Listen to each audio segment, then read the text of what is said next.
Welcome one and all, it's time for Kings of War to get back on the menu. Abyssal Dwarfs versus Abyssals in this 1,400 point game using the Dominate scenario.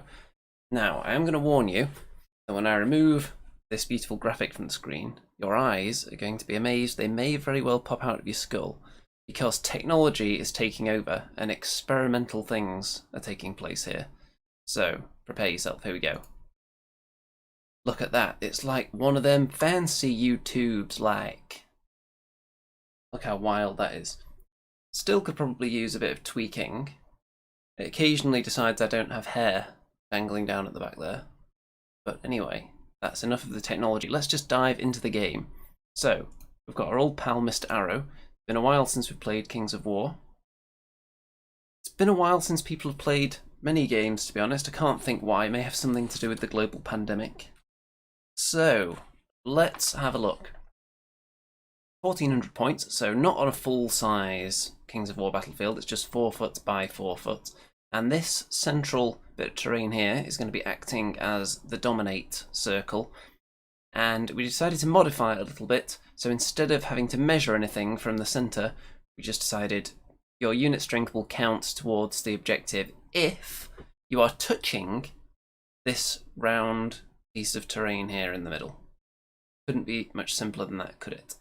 So, shall we go through the lists? Because it's hot and spicy, and the Abyssal Dwarves maybe have a little bit of an advantage in that they're able to cool off a little bit coming out of the sea here, because Abyssal Dwarves and Forces of the Abyss are both known for their sizzling, red-hot, tender, spicy succulence. So let's go through the armies. Oh, well, look at that. We've got a lovely cinematic shot that my opponent sent over to me as well. It looks cinematic with it being extra super wide. So, a bit of an opponent's eye view there. So, a unique bit of insight. We've got Graham in the chat. Hello there. So, the lists. Let's start off with mine, the Abyssal Dwarves. So, here, of course, we have the Greater Obsidian Golem. I'll explain my thinking behind the list when I get to the end of it. We have an Ironcaster, who has the following spells: Fireball 10, Heal 3, and Surge 8. Then we have some Lesser Obsidian Golems with the Pipes of Terror. Then we have 2 Regiments of Immortal Guard. This one has a Throwing Mastiff represented by that dice on the back of their base. And between them we have Brekkie, quite an expensive choice at this low point level, and then we have a horde of grotesques, and that is the entire army. Only 7 units, so it's pretty elite and tough and expensive. Thinking behind Brekkie is he's got very inspiring, so at this low point level I didn't want to be investing in too many characters, so I thought if he's going to be my main source of inspiring, if the Ironcaster doesn't want to get too close to the fighting, then having a long range on the inspiring could be quite juicy. Also, it gives me a bit of speed, because this army is not that fast. The grotesques aren't super fast, but they are faster than, obviously, foot Abyssal Dwarves, as most things are.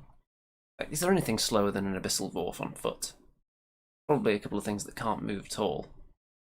So, is this really a list? Is there a plan behind it? Kind of, but also it was nice to plan out a Kings of War game knowing that I was just going to be rolling some dice around, getting a feel for the game system again, which shouldn't take me long because I usually just get back into the swing of rule sets very quickly after a prolonged period of time, so I wasn't too worried about that. But I didn't want to go crazy with the list, and also at this point level I don't really have the units to field a lot of cheap stuff. I don't have any slave orcs, don't have any slave rats, don't have any slaves at all. Gargoyles, the cheapest thing I've got. And I could always run the Immortal Guard as Black Souls as well to free up some points. But I think my model collection is much more suited to a high points level though, because I've got some really big, impressive beasties that you can't really field at this point level. In fact, I've only got one of them on the table here. I would normally also like to be fielding at least my big ancient winged half-breed. I normally bring Susan as well, as you know, and mortars, and obviously there's no space for those. So let's see what my opponent is bringing to this particular dance, shall we? So, We start off over here with a bit of a gun battery, if you will. So these are 2 regiments of flame bearers, which apparently my opponent assured me are the new hotness in Kings of War. So they've been freshly painted up along with this, which I believe is an Abyssal Warlock. There we go. So they have a lot of 18-inch range firebolts between them, which is quite dangerous. It's not quite lightning bolt in terms of range, but they've got a lot of attacks. So these 2 units have 10 and he's got 5, I think. So pretty tasty. Not overly concerned because it's piercing 1 and I've got a lot of defense 6. There are other things that concern me, but we'll get to those in a minute. We've got some tortured souls who can fly, but they're not particularly fast and they're not nimble. So they're not as scary as your typical flyer. I'm not overly concerned about those, although they're obviously a threat, outmaneuvering. It depends what units I give them. The way they're positioned, they're going to be facing off a lot of defense 6 units, which they're not really cut out to deal with, I think. Then, as we work our way along, we've got a horde of lower abyssals. This is something that does concern me because they have the Hammer of Measured Force. Wow, which is always a nightmare when you've brought lots of defense 6, so I have to find some way to deal with that. Then over here we've got a horde of Molochs, and they've got Sir Jesse's Boots of Striding, so they're going to be never making a hindered charge pretty much, because you'd expect them to only make 1 significant charge during the game. So they're going to be pretty juicy. In front of them, there's an Abyssal Champion with the Blade of Slashing. He's got a bit of lightning bolt on him. Got some gargoyles, notably gargoyles that I have not brought in my list. And then a succubus unit there. Unit of succubi. And of course, if anyone unfamiliar with them, they have Ensnare and Fury and Stealthy. And these ones have the Brew of Strength as well, which makes them a bit spicy. So there's a reasonable amount of crushing and piercing, but it's mostly piercing 1 or crushing 1. The Molochs have got 2. Most of the other things are just with 1. So my defense 6 stuff shouldn't be too concerned, you would think. There's the little Dominate stone in the middle there. For anyone who's watching this, oh, we've got pale blue in as well. Good evening. Hope people are liking this video ravenously. People have been itching for Kings of War, red hot, spicy, sizzling, tender, succulent, moist content, battle report action for months and months, over a year probably. I'm sure there've been a couple of battle reports out there from other inferior channels, but we don't talk about those here. So, my opponent elects to go first, with the Forces of the Abyss, pushes up the Tortured Souls. Flame Bearers move up a little bit. They don't want to get too close because they do have the range advantage, obviously. Then over on this side, there's not a whole lot of advancing either. The Molochs just go up to the wall. They wouldn't mind charging over that to fight with their boots. And the Succubus unit are just about able to see over the hill because they've got their leader point just on it. You can't really tell because they're tilted up, but they do. And then that's that. Oh, look at this. So, another thing you'll note is that I'm taking pictures with my phone now because I've got a phone that can actually take decent pictures. And for this one, it looks like the flash didn't activate, so you can see the difference there. So that's going to be a game changer, the flash on the camera. The camcorder that I've been using for battle reports for a long time does not have a flash on it. So, look at this. The gargoyles move up there. The Abyssal Champion can see over the hill, so he's going to be using some missile attack. And I think I said it was Lightning Bolt. Yeah, Lightning Bolt does nothing to Bracky. Turn 1 for the Abyssal Dwarfs. So, the Greater Obsidian Golem. Heading up this way, I'm going to try and surge it into the Tortured Souls. If I don't reach though, if I end up just here or so, then I'll be within my charge range of the Flame Bearers. So they'll have to make a choice of moving or just standing there shooting me and then taking a charge. So the Flame Bearers, let's see, they do have steady aim. So theoretically, they could back away, I think, if they want to be shooting at me, but that's going to take them further away from this objective. And let's see, the points cost of that little Flame Bearer battery. So it's over 300 points, and that's without the Warlock. So it's nearly 400 points, I think, with all of them. Is it exactly 400 points, in fact? Looks like it. So, and my Great Obsidian Golem, who could chase them down for 235 points, would be a pretty good trade if I can get that going. If the Tortured Souls don't want to fight me and they just fly over my head, for instance. So that's the plan for him. And if I get lucky and surge all the way into the Tortured Souls, then I could fight them and be in an even better position to strike. Over here, I'm pushing up, not leaving myself within charge range of anything at this stage. I don't want anyone to get charged by the Succubus unit. I would rather fight them in the flank, of course, with the Ensnare. The Molochs I'm a bit concerned about. They're the one thing, I believe, that could take one of my units out in one go, potentially.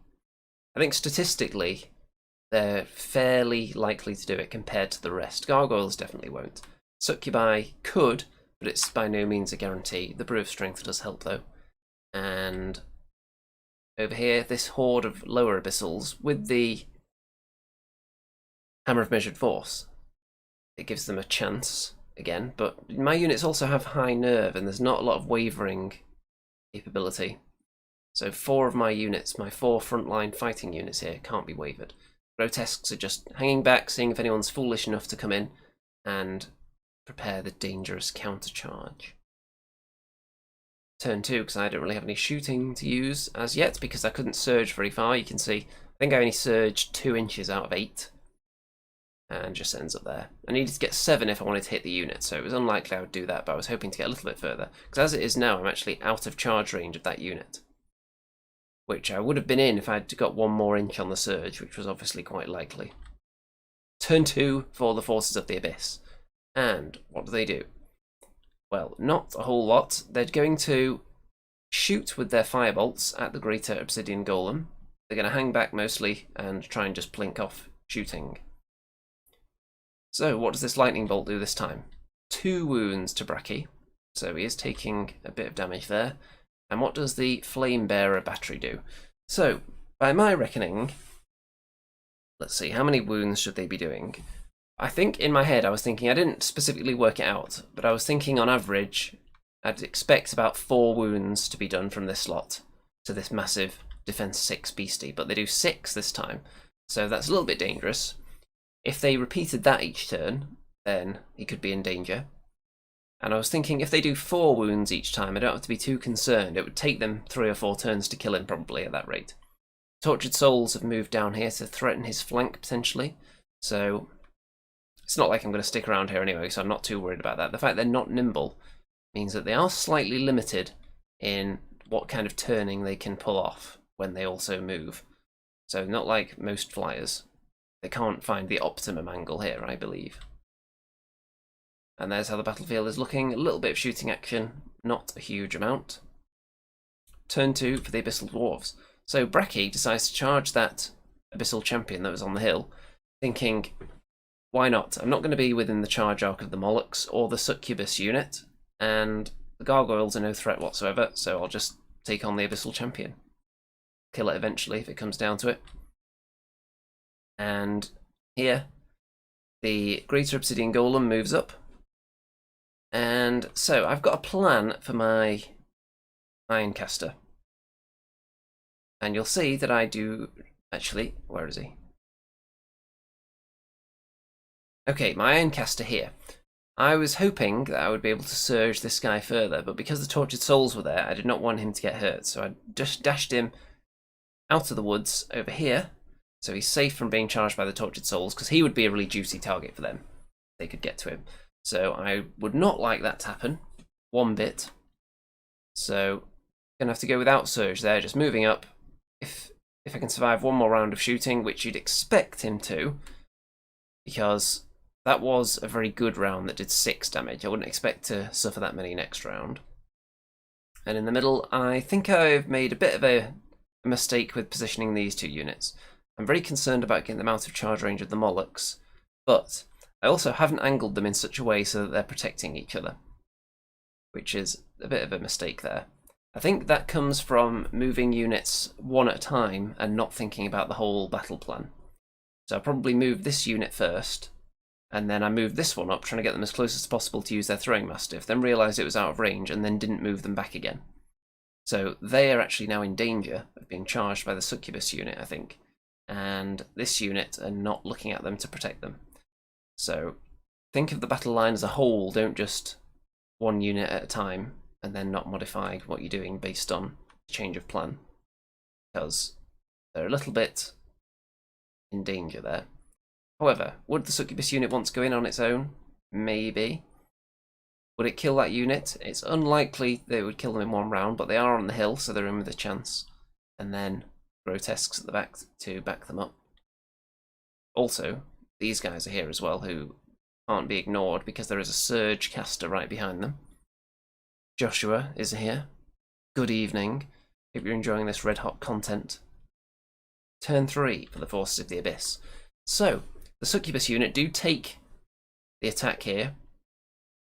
I almost said take the bait, but it's not because this unit isn't turned inwards.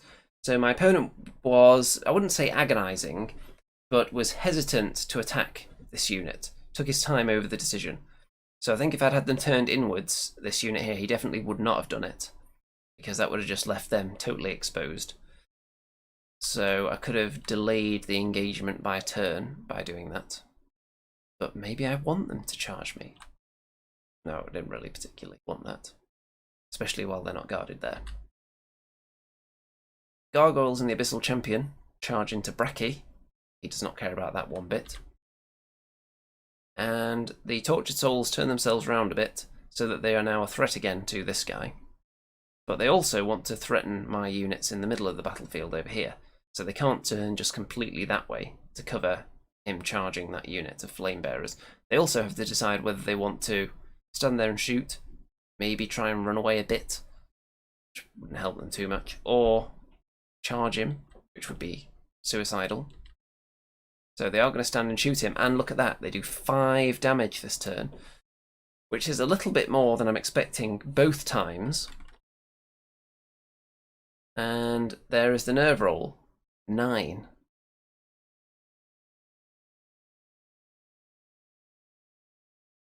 Great Obsidian Golem is toast. So there's that bit of the battle plan gone slightly askew. I was hoping he would be able to take at least 3 rounds of shooting from them before he died. So that way, next turn he would be able to charge that unit, maybe kill them, and then it would be debatable whether those 2 units would even want to start shooting at him, or whether they would need to focus on something in the middle, whether they would both turn around and try and finish him off, which then keeps them away from everything in the middle for a bit longer. So, a little bit unfortunate there. A decent amount of damage done to Bracky, but not enough to kill him. A lovely cinematic shot there from opponent's eye view. And here, so the Succubus unit into the Immortal Guard. Let's have a look at the Succubus unit, see how many damage I would expect to take from them here. So they have 20 attacks, and they hit on 3s. And then, with the Brew of Strength and charging down off the hill, then they would also be wounding on 3s. So 3s and 3s. So that's a bit more damage than I would be expecting there. A juicy 10. So let's see if these guys can hang on. They are unwaverable, of course, and a nerve roll of 10. And they're about half an inch out of Bracky's inspiring range because I didn't move them up far enough. Oops. So that unit's dead, but I've got options to charge them next time. Turn 3 for the Abyssal Dwarfs. So Bracky kills off the Abyssal Champion, then turns inside to threaten the rest of the lines. You can see he's been regenerating a bit each turn as well. And in the middle, so this is where I had 2 plans and then foolishly tried to do both of them at once. So the Grotesques charged in, but not before the Lesser Obsidian Golems had positioned themselves to be within a 1-inch surge of the Succubus unit.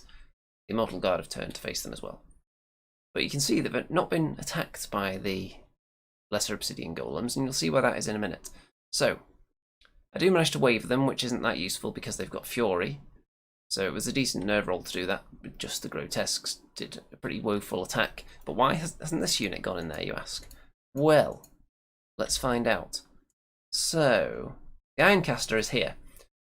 And I had a plan in the previous turn, one of the things I was pondering doing, if the succubus unit didn't charge me, was move this guy into the woods and throw a bit of fireball at the tortured souls, because why not? Could get lucky and kill them in one go. So even though I'd set them up to be surged, I still for some reason went ahead with this plan, forgetting that that wasn't what I was doing anymore. So that wasn't ideal. So forgot to do the surge, which probably you would think it would have killed them, which would have then allowed me to turn my units around a bit to face the threats. But as it is now, not so much. So in the next turn, and I think I've put the turn, there should be a picture of the turn dice here somewhere, or the turn dial. But we're on to the Forces of the Abyss turn now. Double charge into the Grotesques, the Succubus unit and the Gargoyles. The Gargoyles don't really help out much in a charge, but they could just plink an occasional 1 extra damage or 2 if they're lucky. That could help. Lesser Obsidian Golems are going to be targeted by the big fire team up there, those 3 missile units. The Tortured Souls are not going to take any charges on them. So, what does the Flame Bearer and Warlock battery do this time? 7 wounds onto the Lesser Obsidian Golems, and then a nerve roll of 11. And because the Ironcaster went the wrong way to do the wrong plan last turn, they are now about half an inch out of inspiring range again.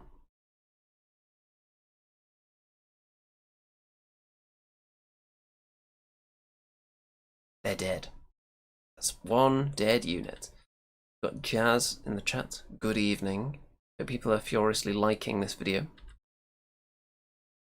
Over here, the Molochs decide to charge into this unit of Immortal Guard, who I attempted to leave out of their arc of sight, but failed to, through carelessness, so they get the charge in on them. Do 9 wounds, not enough to kill them though, so that's okay for the moment. Then, the Grotesques take 8 wounds, which, okay, surely they're not going to die from that, and a nerve roll of 11. These nerve rolls are killing me, man. So, the 2 big juicy units in the middle killed off both with nerve rolls of 11.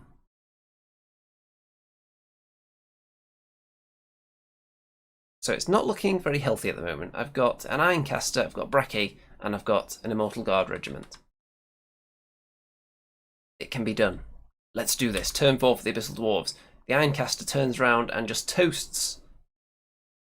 Totally forgot what unit's there. Oh yeah, the Gargoyles. Toasts the Gargoyles with 6 wounds with his fireball, which is really good. Bracky steams in and kills off the Succubus regiment on his own. They were a bit wounded from previous round though. The Immortal Guard do a bit of regeneration and then do a bit of damage to the Molochs, but not enough to kill them. So overall, a satisfactory turn. It's not going to be enough to help turn the tide of this battle probably, but it's certainly nice. Turn 5 for the Forces of the Abyss. Tortured Souls chasing down the Ironcaster. Everyone else moving in for the kill. You can see here that some of them are going to shoot at Bracky. The Moloch's just going to go back into the Immortal Guard. What does the Flame Bearer and Warlock gun battery do this time? 8 wounds onto Bracky. Of course, he does inspire himself, but he still dies because of 2 good nerve rolls. And then the Immortal Guard takes so much damage it didn't even need a big roll to kill them, so they're dead. So we're down to an Ironcaster. Turn 5 for the Abyssal Dwarves. Ironcaster heads into the woods and does a bit of flaming on the Tortured Souls. Doesn't kill them though. Then turn 6 for the Forces of the Abyss. They charge the Ironcaster, do 0 damage to him, which is nice. There you go, just for the insult. There's the empty wound tray. Then, turn 6 for the Abyssal Dwarves. The Ironcaster kills off the Tortured Souls, so he's killed more units than anything else, I think. And then, still not much going on. Obviously, all the Abyssal units are starting to touch the central area to make sure they actually win the scenario. We do get a turn 7, which is going to make a huge difference, of course. The Warlock is the only one who can reach the Ironcaster to shoot him because he's hiding behind the woods. And these guys regen a bit, the Molochs. And Ironcaster still alive. What does he do on turn 7? So, the Ironcaster targets the Molochs, but doesn't do enough to kill them. So that's the end. And my opponent there, posing with his army. It was victorious. There's the end sight. I do end with the Ironcaster, so not a tabling. So, what was the downfall of the Abyssal Dwarves there? Yes, Sam, ouch. Well, it would be tempting to say it was the obscenely high nerve rolls that killed my units, the slightly above average damage rolls from shooting, and maybe slightly from a couple of the combats were quite high as well. But it was mostly those nerve rolls, I think, that did it. However, I also brought 2 sources of inspiring, but most of the nerve rolls my opponent was making were against uninspired units. So that should tell you that something was wrong in my positioning, which is entirely down to this little fella here, who I inadvertently went with a plan that I had already abandoned, just absent-mindedly moved him away from the battle line to fireball the unit when the plan was to move him up behind the lines and surge the golems into combat. So that was bad.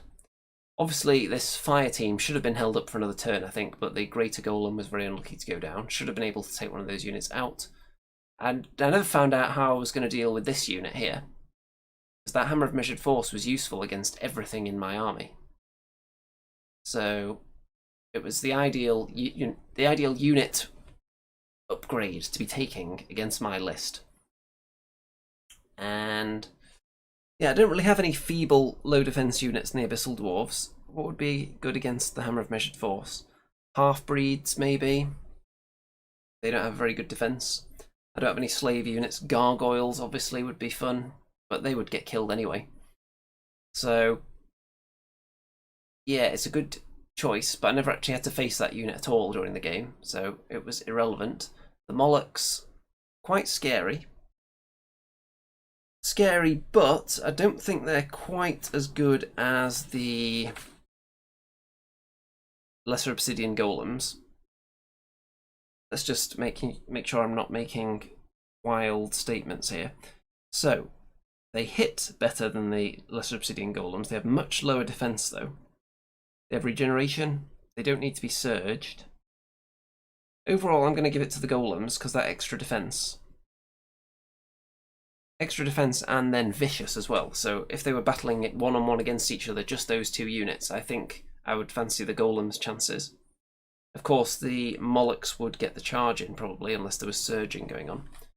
I feel like at this low points level, golems, because they have that tax attached to them, which is you should probably bring a surge caster, Ironcasters are not cheap.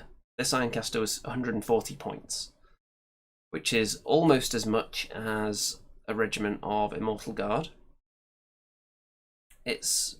Although he did actually pull his weight in this game, he killed off a couple of units, but it was his, I keep blaming him, it was me moving him in the wrong direction that probably was a defining point in the game, even if you ignore all those really high nerve rolls.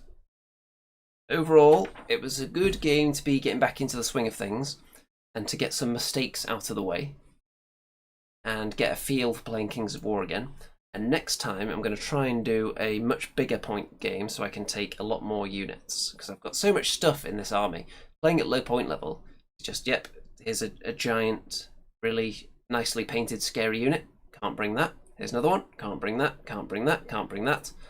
So I do have to go through that every time. I suppose I am somewhat to blame for buying so many big, juicy, ridiculous models for the army, like the Hellfane and the Ancient Winged Half-Breed. And there's the other models that I really like as well, like the Grotesque Champion, like the, I use him as Infernox, but he's actually Arhak Soulbinder, the little mechanical spidery dude that everyone hates except me. And I would petition Mantic to bring him back at some point if I thought it would work, but everyone despises him. So I've got a lot I want to use in the army. I've got Susan, obviously, who didn't feature in this list, who would have been really handy to have against the Flame Bearers.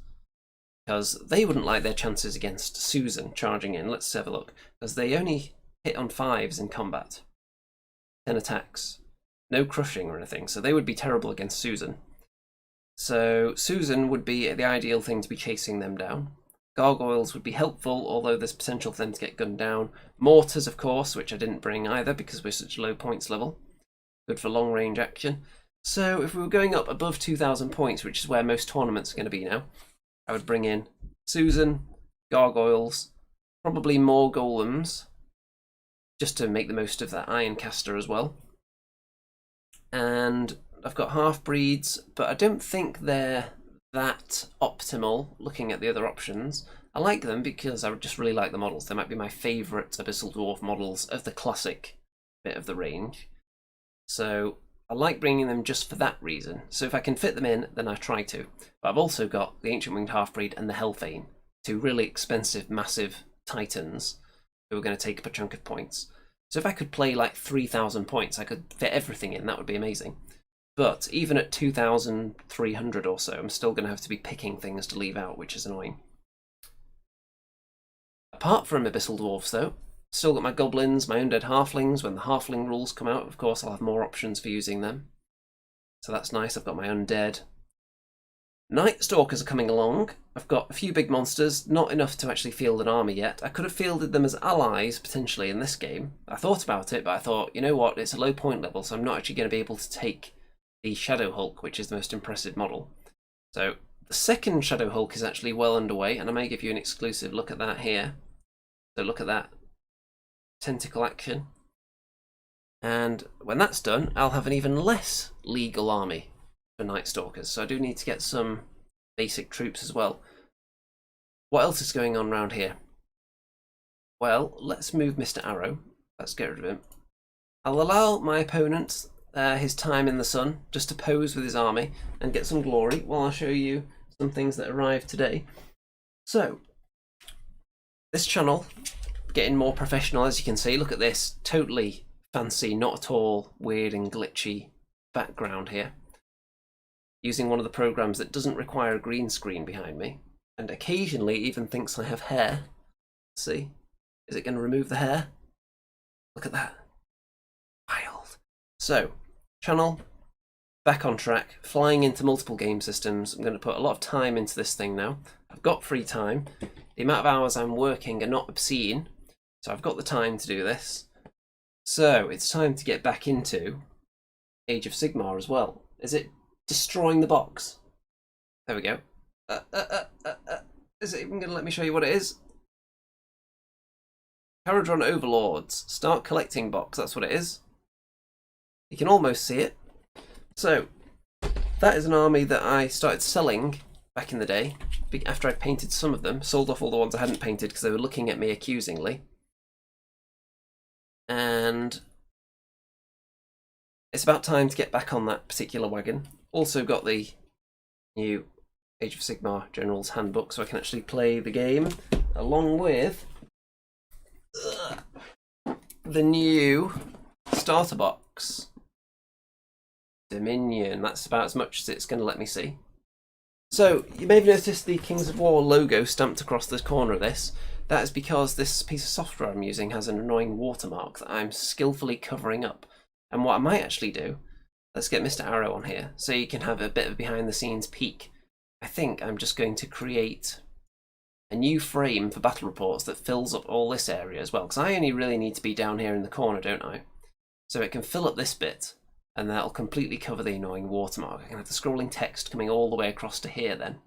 We don't need a full, like, giant square me. We just need this little piece at the bottom here, just for my face. And then it won't cut anything out of the game picture as well. With that, it's time to wrap up this battle report. We're back on the battle report train. In-depth, juicy battle reporting action.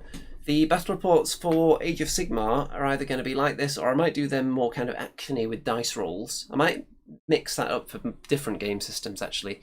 Occasionally do the more tactical, in-depth picture analysis, and occasionally the action-packed video footage, dice roll kind of edited battle reports that obviously take longer, but I'm going to be investing more time and effort into this channel in an attempt to grow it. then it's worth doing that for some of the videos, I think. So let me know what kind of battle reports you prefer and whether it's dependent on game system as well. Because I've been doing them a lot like this for a long time now. And in fact, you know what? That's enough of that face. Let's just have a look at the starting image. So let me know what you think. Give me your thoughts on this new high-tech revolution of slightly glitchy background behind me as well, which can be replaced with other things. And don't forget to check out all the links in the description and everything that's being mentioned in the scrolling text, of course, there. Redbubble for merch. Join the Discord server for the Andy and Rem Show. Join the 2D6 Orange Wargaming community on Facebook.